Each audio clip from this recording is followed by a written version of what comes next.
সিলেটের আদালত পাড়ায় ভ্রাম্যমাণ পতিতাদের আনাগোনা দেখা যাচ্ছে। বিস্তারিত দেখুন প্রতিবেদনে। সিলেটকে বলা হয় ৩৬০ আউলিয়ার পুণ্যভূমি।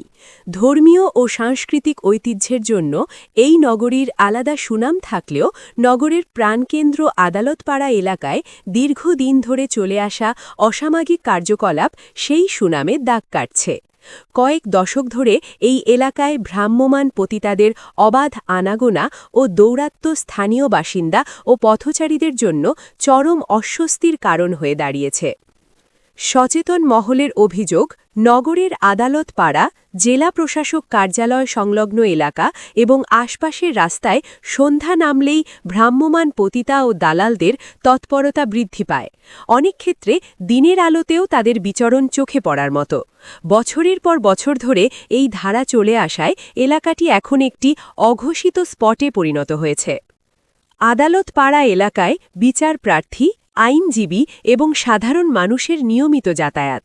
প্রতিদিন হাজার হাজার মানুষ এই এলাকা দিয়ে চলাচল করেন। নাম প্রকাশে অনিচ্ছুক এক পথচারী জানান, পরিবার নিয়ে এই রাস্তা দিয়ে যাওয়ার সময় বিব্রতকর পরিস্থিতিতে পড়তে হয়।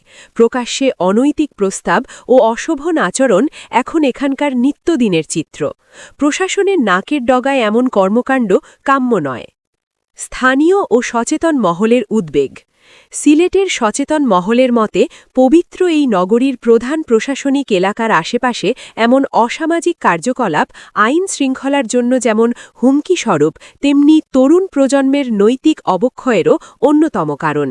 কয়েক যুগ ধরে এই সমস্যা বিদ্যমান থাকলেও এর কোনো স্থায়ী সমাধান না হওয়ায় ক্ষোভ প্রকাশ করেছেন অনেকে। আইন শৃঙ্খলা রক্ষাকারী বাহিনী মাঝে মধ্যে অভিযান চালিয়ে কয়েকজনকে আটক করলেও জামিনে বেরিয়ে এসে তারা পুনরায় একই পেশায় লিপ্ত হচ্ছে। ফলে পরিস্থিতির দৃশ্যত কোনো পরিবর্তন হচ্ছে না। স্থানীয়রা মনে করেন, শুধুমাত্র অভিযান নয়, বরং এসব এলাকাকে সিসিটিভি ক্যামেরার আওতায় আনা এবং সামাজিক সচেতনতা বৃদ্ধির মাধ্যমে এই চিত্র বদলে দেওয়া সম্ভব। নগরীর পবিত্রতা ও শৃঙ্খলা বজায় রাখতে প্রশাসনের কঠোর হস্তক্ষেপ ও কার্যকর পদক্ষেপের অপেক্ষায় সিলেটবাসী।